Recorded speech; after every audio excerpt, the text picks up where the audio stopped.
This is americasdemocrats.org, the weekly netcast for stand-up Democrats. I'm your host, Jim Cuddy. A former Republican ambassador warns that anti-Americanism and fundamentalism is growing in the Muslim world. He also says it's not certain that the Boston bombing will actually help our relations with Russia. Regular commentator Fred Rotondaro says despite legislative setbacks on gun safety legislation, the NRA will be revealed as a paper tiger. And Bill Press talks with Emily's List Communications Director Jess McIntosh about the drive to elect a woman president. Are you tired of Tea Party Republicans and Rush Limbaugh dominating the airwaves? Do you want the facts you won't get on Fox or even on CNN? Then stay tuned. Our sponsor, 21st Century Democrats, works hard to get everyday Democrats involved in returning our party to its roots and to success at the ballot box. Sit back and listen, then stand up and fight. And follow 21st Century Democrats on Facebook for all the latest progressive news. We're glad you can join us. Mike Ussery was ambassador to Morocco in Republican administration, and in the wake of the Boston bombing, he cautions about rising anti-Americanism in Muslim countries. And he says things could go either way in dealing with Russia in the fight against terrorism. And joining us today on americasdemocrats.org, the weekly netcast for stand-up Democrats. Mike Ussery was ambassador to Morocco under Presidents Bush and Reagan. He's a veteran of 7 political campaigns, including the 1988 Bush Quayle campaign and the 2000 Bush-Cheney campaign. He has also a successful business career, is a founder of 8 companies and 3 nonprofit organizations focused on overseas work and charities. Mike Ussery, thank you so much for joining us today on americasdemocrats.org. Thank you for having me back, Jim. Always nice to talk with you. After the Boston Marathon bombing, is it appropriate or not for America to worry about how we're seen by the Muslim world? Well, I mean, it is. I mean, and I don't think that anything should change about that except maybe heighten our concern. But when we say the Muslim world, let's all keep in mind that we're talking not just about the Mideast, but we're talking about huge parts of South Asia. We're talking about huge areas in Africa, and we're talking about Sunni. We're talking about Shia. But we have, no matter where you're talking about or on what level you're talking about, somehow we've failed to communicate a lot of things about our values and our beliefs. And I don't just say this about what somebody can do in an act of terrorism, but I'm talking also about what the man or woman on the street in some of these countries is thinking about the U.S. And I think it's just, I'm certainly not the first to say this. We've been losing a PR war also.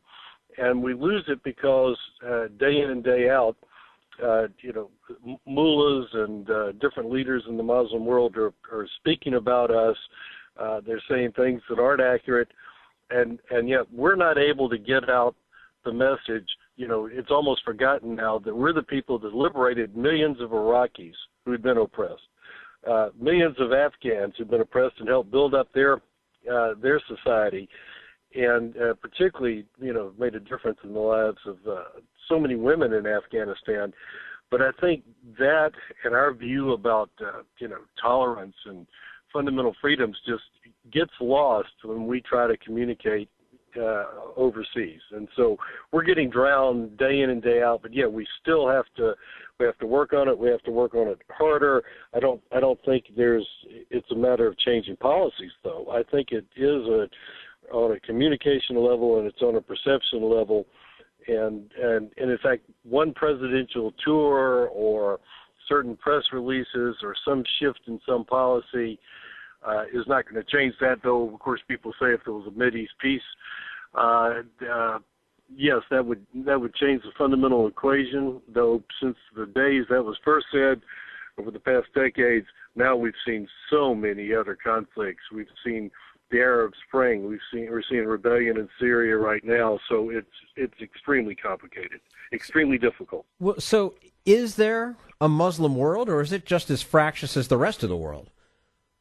Well, it is fractious, but I think in terms of it, with some sad irony, as much information is out there in the media, as much information is now accessible to most of these billion people by internet, messages are still it's overload and it's confusing and it's unclear to them what's going on. And in fact, I guess they're like most most people. They end up finding the source of information that they like the best and what it seems to be more agreeable to them, and more of them are turning to some pretty extreme viewpoints. And I think that one thing that is most important for me to say is that Islamic fundamentalism is growing and is spreading. And I went down to Somaliland, which is just north of Somalia, a few years ago, and it's very, it's really what you call a dirt poor country, but very moderate people, but they're living in small towns, one small capital, and in their homes, and they're piped in is radio from the Islamic world is really their source of media, and it plays all day long. It comes in, I think, from Yemen or Saudi Arabia. So that's what we're up against. And so, we've got to be aware that Islamic fundamentalism and anti-Americanism is rising, and certainly has been rising since the wars in Iraq and Afghanistan. We're speaking with Mike Ussery, former ambassador to Morocco under Presidents Bush and Reagan. Do you think that the Boston incident will help or hinder U.S. relations with Russia? And do we have to be more alert now to unrest in the Caucasus region? Well, it's one of those moments where things can go either way. And if in the next week or so we start blaming the Russians even more and say, no, they should have told us more, when we all know they were acting in their own interest, trying to get information from us so they could check on Tsarnaev's mother over in their part of the world. Things can get worse in our relations, believe it or not. Never mind talking about a reset. But if we can find a way to cooperate, they can be helpful. Now, Putin himself, though, is a master of hardball.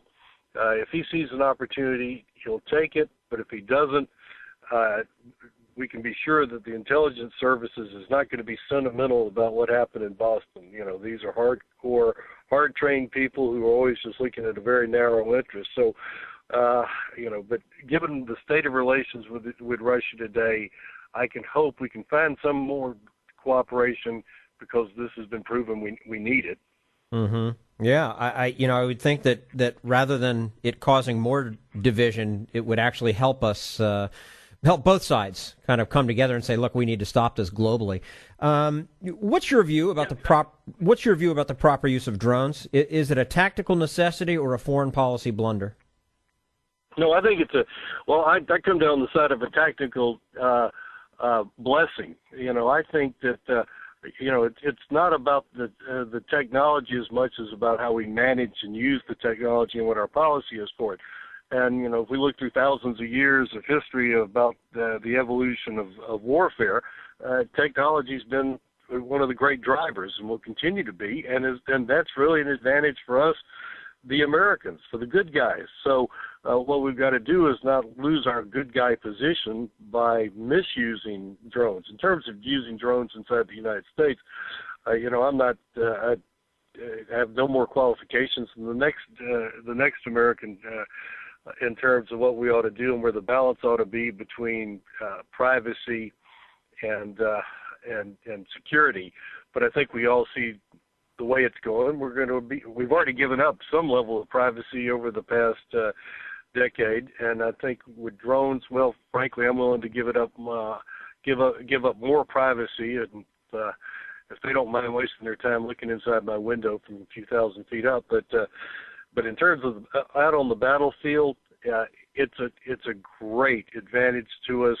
We're talking, I would say, hypothetically, thousands of lives of American soldiers that have not been casualties because of the fact that we've been able to use drones. We've been able to also use drones to help with intelligence to feed back to our troops and to look for people placing IEDs, et cetera.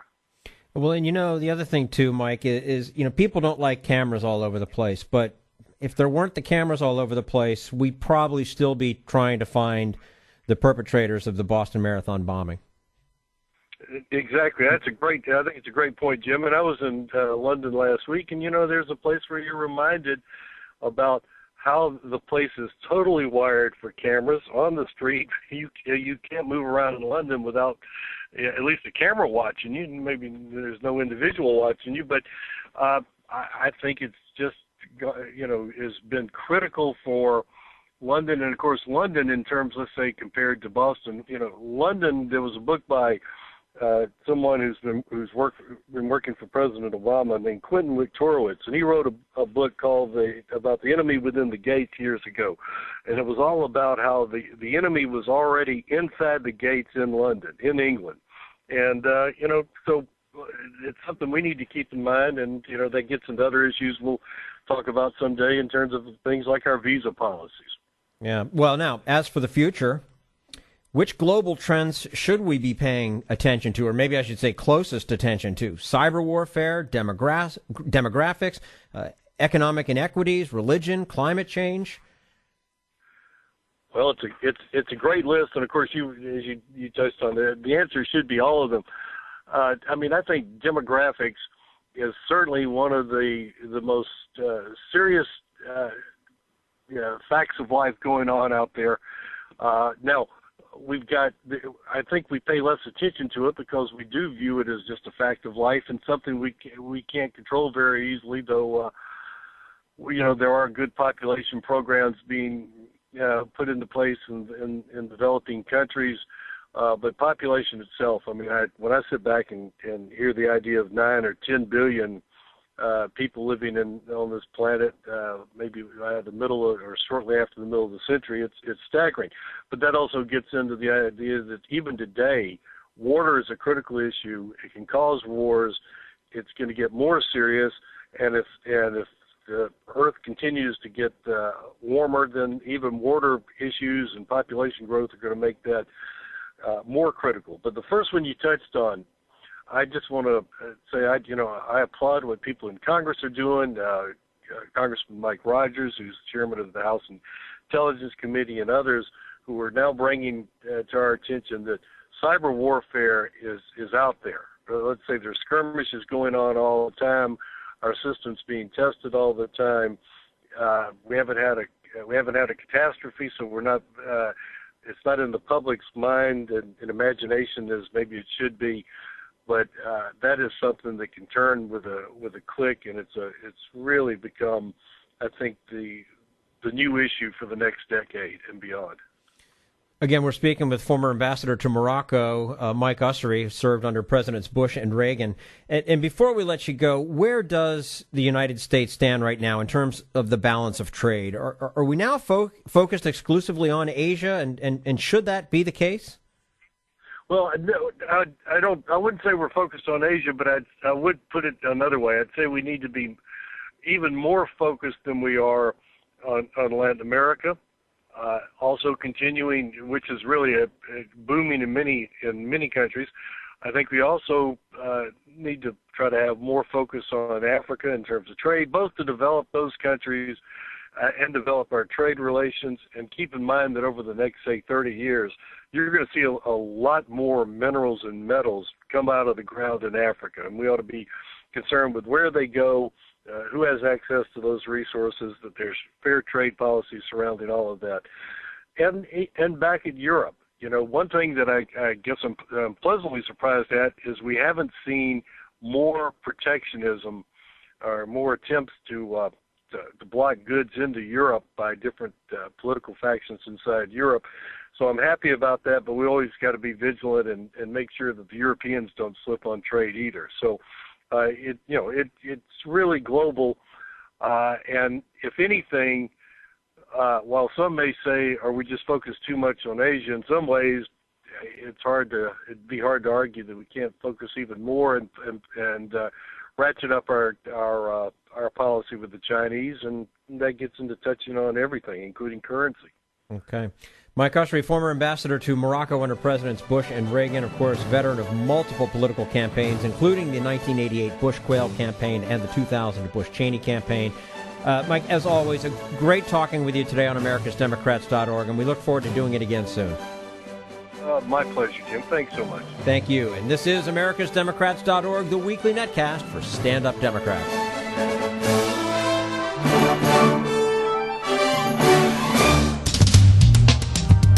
We want you to sit back and listen, but we need you to stand up and fight. Do you want to get involved and help get our party back to its roots and to success at the ballot box?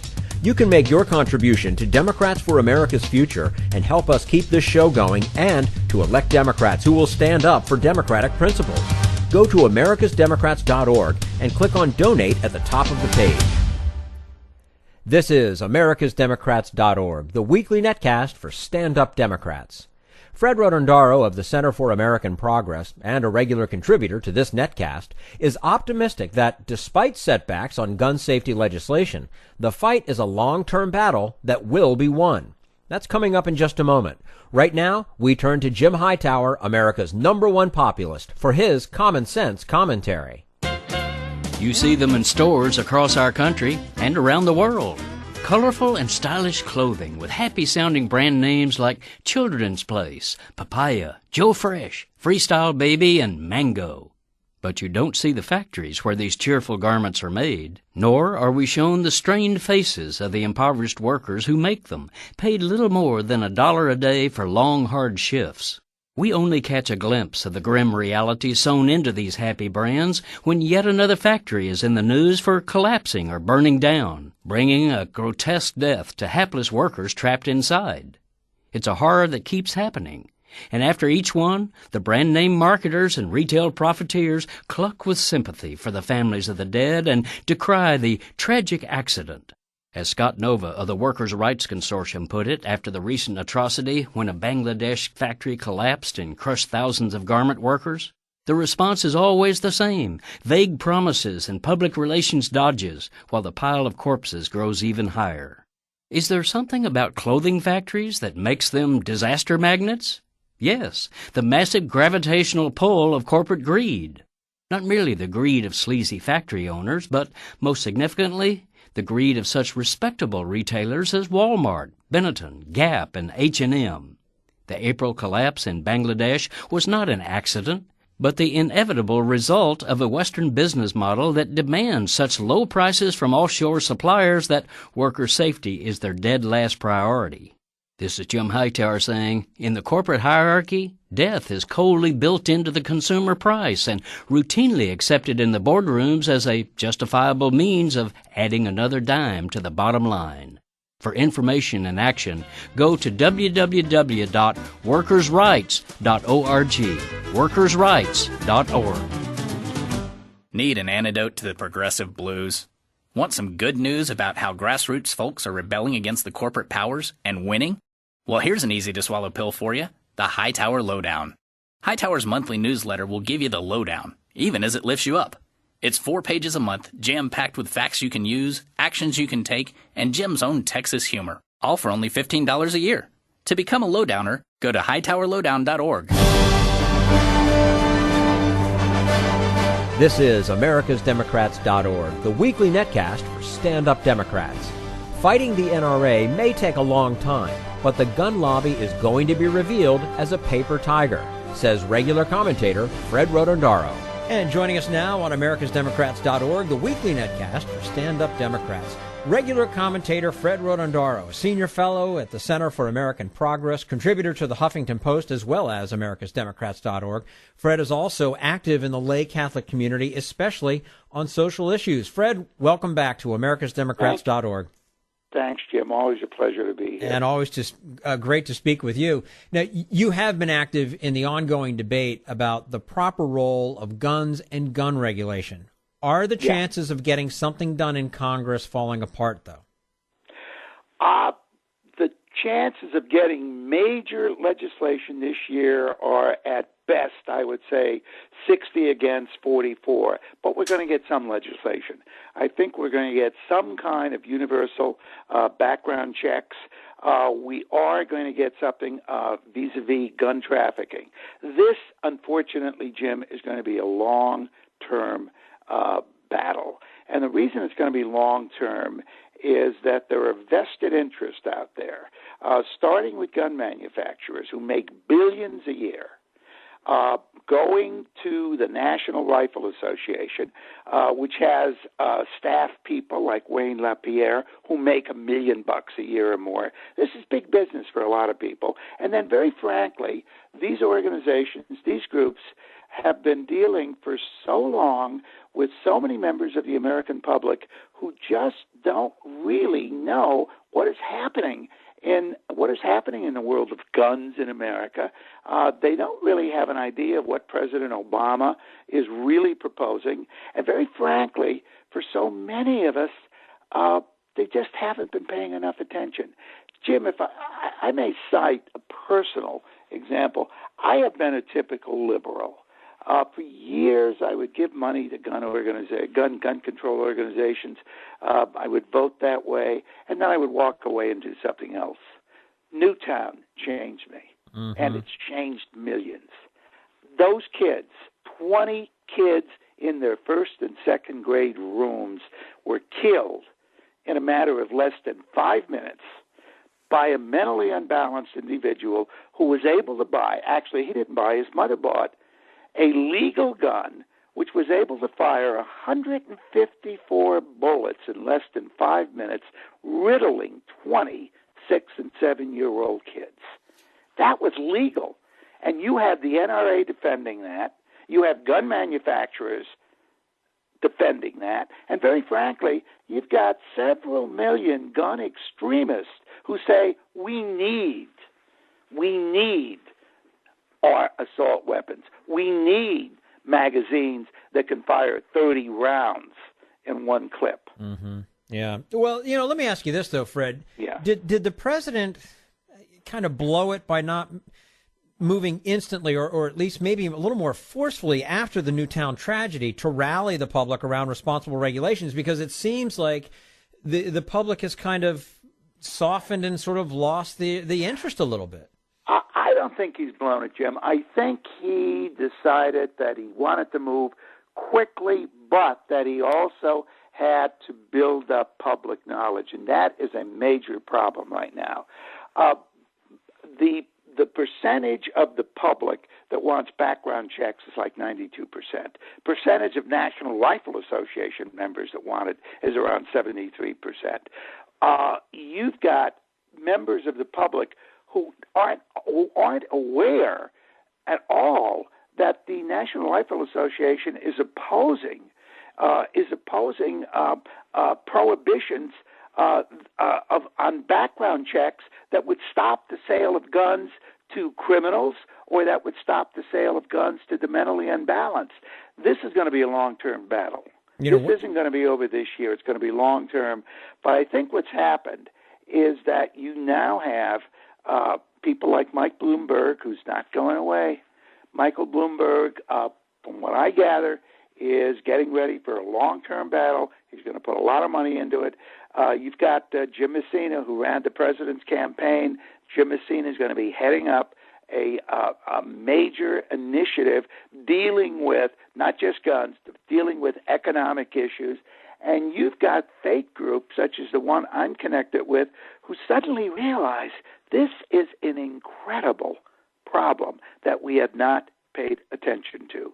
Quick statistic. Sure. The average number of deaths in America per year is 30,000. It's been increasing. Over a 40-year period, over 1 million Americans have died because of guns. That's more than all that died in World War II, Korea, Vietnam, the War on Terror. And with all of that, you've got the gun fanatics, and that's what I will call them, because I've been dealing with them now. Since Newtown, I've been monitoring what they say, I've been engaging with them, and on occasion, I have come to a conclusion. These people have no sense of what they are doing to the American society. They think they're upholding the American Constitution, but what they're in effect doing is proposing violence as a means of solution to our problems. A few weeks back, we saw the horrible instance of 3 public officials gunned down in several states in the Southwest. You've got the NRA promoting continuously no limitations on guns whatsoever. The American public is waking up, and it's waking up to the point where it's going to start, where it is already beginning to fight back and fight back very, very strong. Bloomberg's taking a wonderful role in this. Gabby Giffords has now got her own organization that's working with this. As I mentioned, Jim Messina, faith groups are getting involved. We're going to win this fight, but it's not going to be won this year. And it will be won. You know, I'm convinced of that. And I want to point out something real quickly. The NRA, Wayne LaPierre in particular, has contradicted himself on just the background checks alone. Absolutely. At one point was pro background checks because look, that's the simplest thing to do, and everybody wants you to do it. At least you should do is that, and then we can talk about other things. But 91% of the American public, according to polls, favor background checks. Yeah, I mean it's nuts. It's Gabby just nuts. Gifford and her husband went through a background check. It took them exactly 5.5 minutes. Right. And they got their gun. Yeah. The problem with some of these people is that they are being fed a lot of lies. And the lies say background checks means they're going to put your name on a registry. And if they put your name on a registry, they're going to come and take your guns. And some of the gun fanatics believe this. And what they are in effect saying is that guys in black helicopters are going to swoop down, they're going to have all these names, they're going to take their guns. Some of the rationale for what they're doing is ludicrous. I have been writing to a number of young men. They're not dumb. They're pretty smart. But they say they are part of, are you ready? The inactive militia. Yeah. They have to have assault weapons in the event the government comes and tries to take their lives over. Fred, so they are going to fight against their own government. There have been comparisons to the administration and Hitler over the gun issue. Give us all your guns. We'll take care of you. We'll take care of you. And I mean, please, really? That's just ridiculous. But anyway. Jim, it is totally ridiculous. America has about a population of 310 million. We have close to 300 million guns. We have the highest percentage of guns per person in the civilized world. We have the highest percentage of gun deaths in the civilized world. In the last 10 years, 500 American police officers have been killed by guns. In the last 10 years. In the last 10 years, 5 British police officers have been killed by guns. Right. And the Brits don't even carry weapons. The British cops don't even carry weapons. They're easy prey. But they have in Britain, as they do in Australia, as they do in virtually every civilized country, gun regulations that say, hey, you can't just walk in and get an assault rifle that will shoot 30, 50, or now they're aiming for 100 rounds a clip. Yeah, it's amazing to me. Hey, let me ask you this: how much of a disappointment was Senate Majority Leader Harry Reid's role in shaping legislation? With respect, and as you know, I'm a big-time Democrat, a big-time disappointment. Yeah. Harry Reid has had support from the National Rifle Association, but that should not take precedence over the lives of kids, of people. Reid, the Democrats, very frankly, Barack Obama didn't do very much on the issue of guns in his first 4 years. After Newtown, President Obama said, this is the saddest day of my presidency. And I have a feeling that the president, for whom I have great admiration and whom I think is going to go down as a great president, was somewhere saying to himself, maybe if I had taken a stronger role in my first administration, this might not have happened. Yeah. I think it changed a lot of people's opinions overall, no doubt about it. But, is there any real hope of getting serious gun laws given the NRA's basic ownership of Congress? Yeah, absolutely. NRA is losing their basic ownership of Congress. They own Republicans, but even some of the Republicans are starting to revolt. Democrats are now being turned off by the NRA. A lot of Democrats have been in the NRA's pockets as well, but the NRA intransience against any sort of gun regulation at all is really turning off all rational people. And as I mentioned, Mayor Bloomberg, he ain't going away. He's not going anywhere. Neither are the other people in the public policy field who are now taking a new and very, very strong interest in this.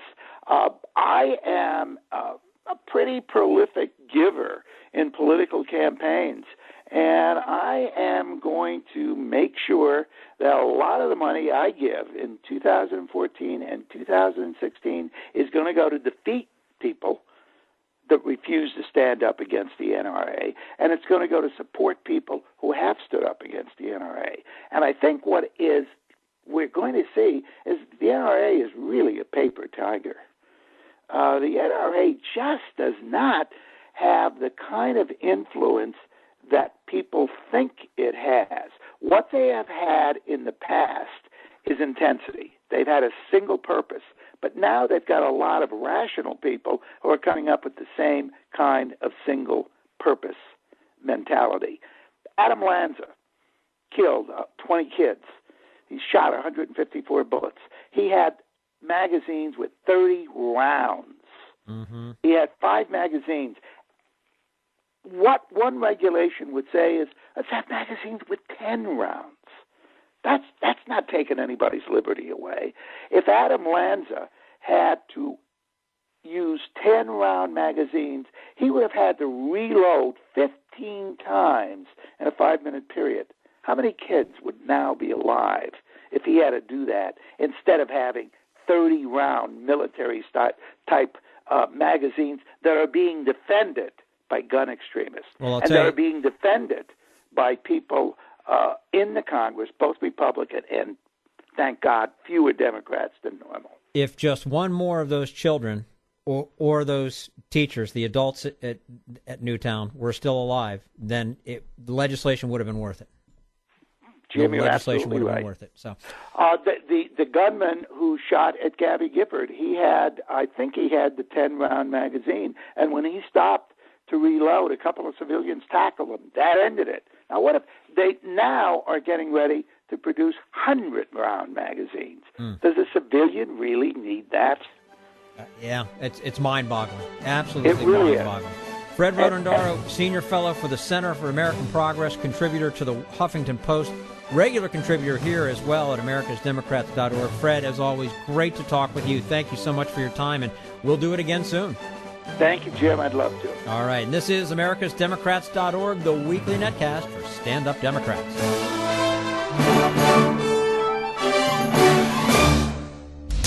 We want you to sit back and listen, but we need you to stand up and fight. Help get our party back to its roots and to success at the ballot box. Make your contribution to Democrats for America's Future to keep this show on the air and help elect stand-up Democrats.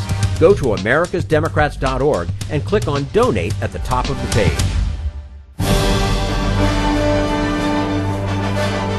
This is americasdemocrats.org, the weekly netcast for stand-up Democrats. And now, Bill Press and his guest, Jess McIntosh of Emily's List, and the drive to elect a woman president. But it was not the Hillary machine yesterday.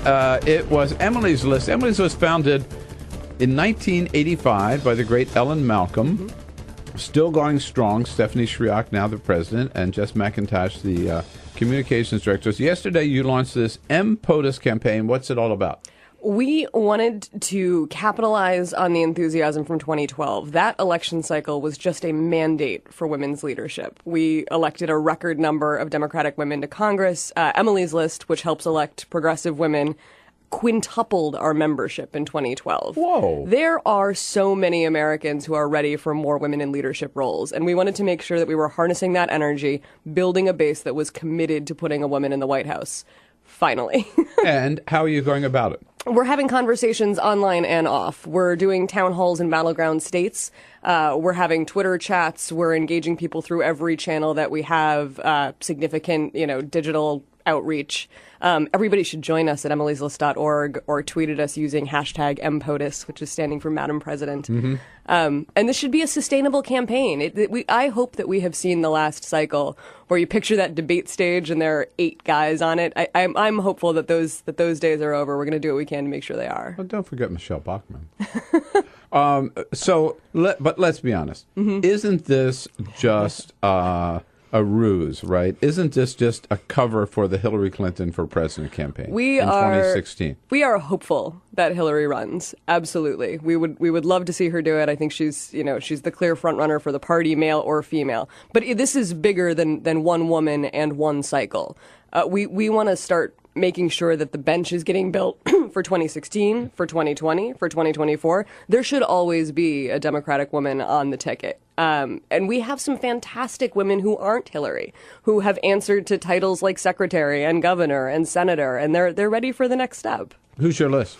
I mean, I'm sure it's always a problem because you're going to, after you're finished here, you're going to be driving back. You're going to, oh my God, I forgot to mention so and so. But among the names that pop into your head, well, it's great that there are so many women that you could forget to mention a couple. But Amen. I think Secretaries Napolitano and Sebelius are both, former red state governors who have done amazing work in the cabinet. I think if they were men, we would see them on all of the short lists already.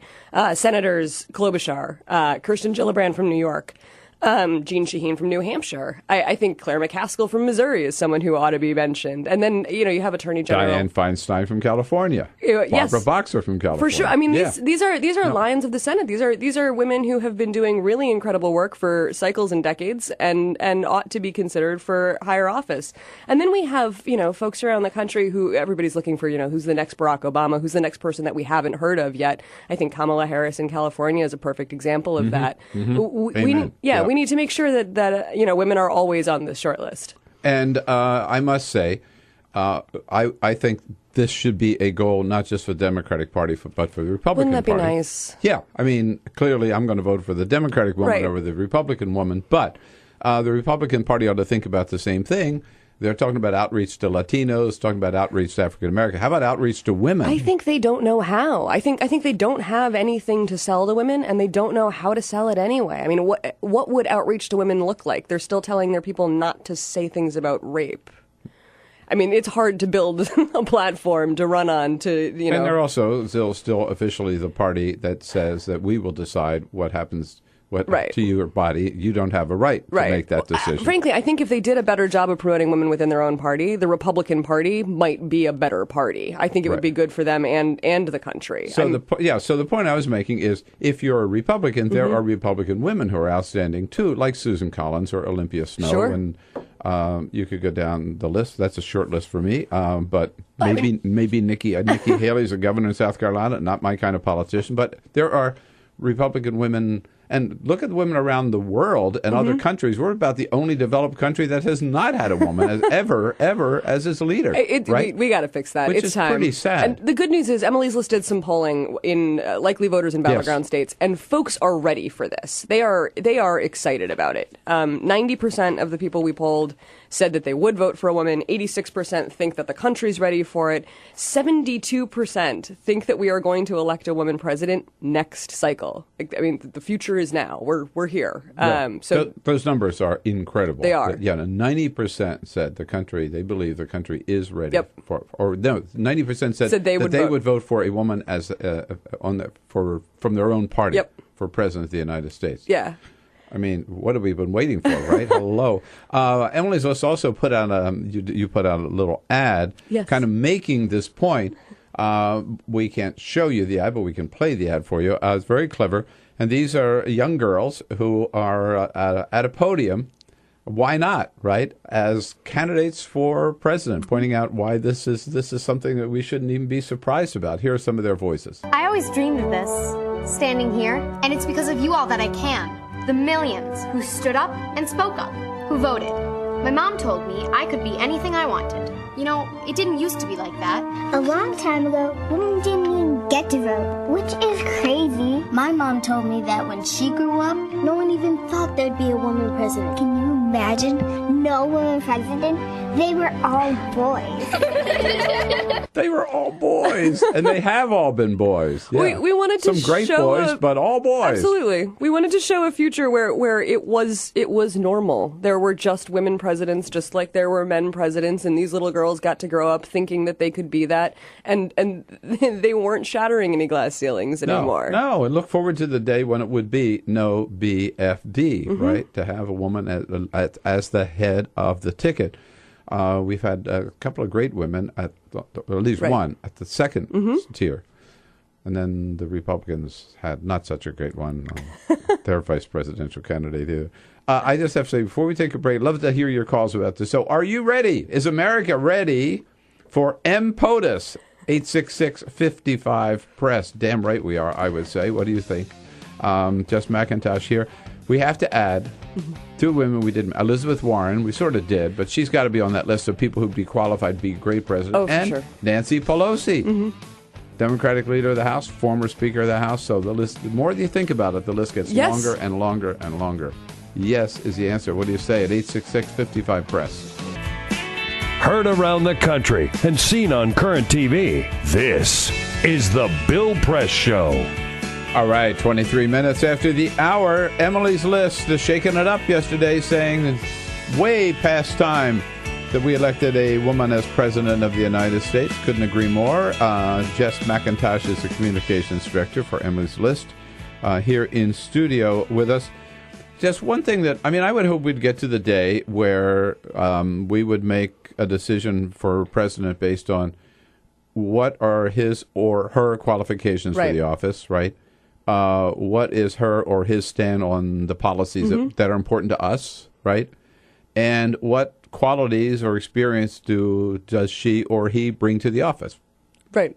Right. Not on man or woman. Absolutely. Right? Absolutely. And most voters aren't willing to say, I want to elect a woman president because she is a woman. But the polling that Emily's List did found that there are certain leadership qualities that Americans believe that women have that are sorely lacking in Washington right now, like using good judgment, having the right priorities. Voters believe that women have the advantage when it comes to putting families ahead of politics and cutting through partisan bickering, which I think can't be overstated in today's Washington, how important that would be in terms of getting things done for American people. And I have to believe that if we had Laura Bush as president instead of W, that we would not have gone to war in Iraq, too. ML's calling from Wallingford, Kentucky. Hello, ML. Connecticut, I'm sorry. Yes. Perfectly fine. I can't believe I'm actually talking to you. Well, we're so excited that you're here. So what do you think about this? Are you ready? My comment is about Hillary. Yes. And I think it's about time that this country, it took so many years for them to realize what a brilliant and savvy woman she is. One of my main things is when this all happened with Monica Lewinsky, and everyone was well, this woman doesn't even leave her husband. Well, the way I look at it, first of all, if she had left President Clinton, who would have ever heard of her again? Well, I don't know about Hillary. I kind of think that Hillary stands on her own, and I think we would have heard of Hillary again. But whatever, 2 points. One is she's fabulous. I'm head of the Hillary Clinton fan club, and she's an unbelievably great first lady, senator from New York, secretary of state, and would make a great president. But the most important point is it's not just about Hillary, ML, and you've made that point too. Yeah, right? This absolutely. is not the Hillary for President campaign. No, this is about building this is bigger than that. A sustainable campaign, a base of enthusiasm for always having women in the mix for the president, for always having women on the Democratic ticket. We need to make sure that yesterday a major poll comes out, Hillary's way ahead of the pack, unsurprisingly, but the rest of the candidates that they polled were all men.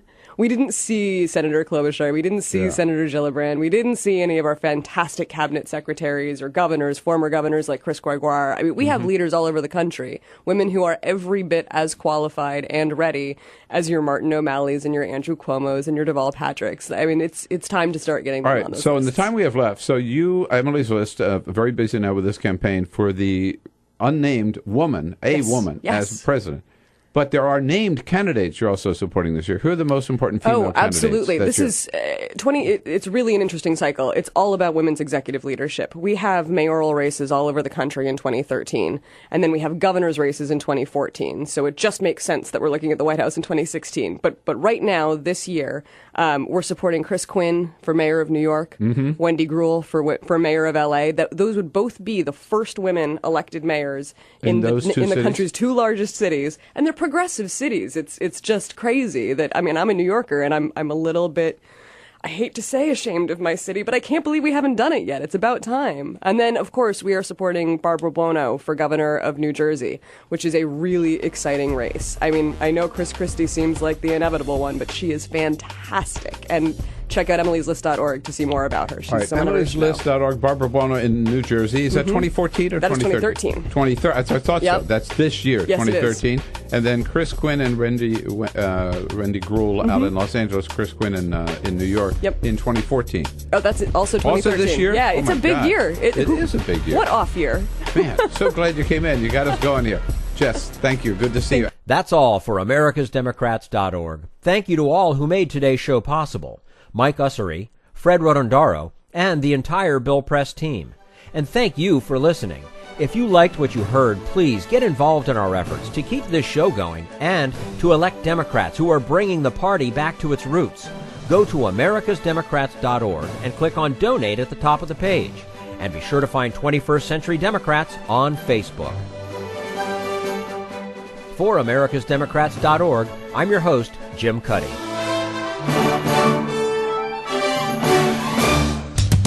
We want you to sit back and listen, but we need you to stand up and fight. Join us, support the show, and help elect Democrats who will stand up for democratic principles with your contribution today. Go to America's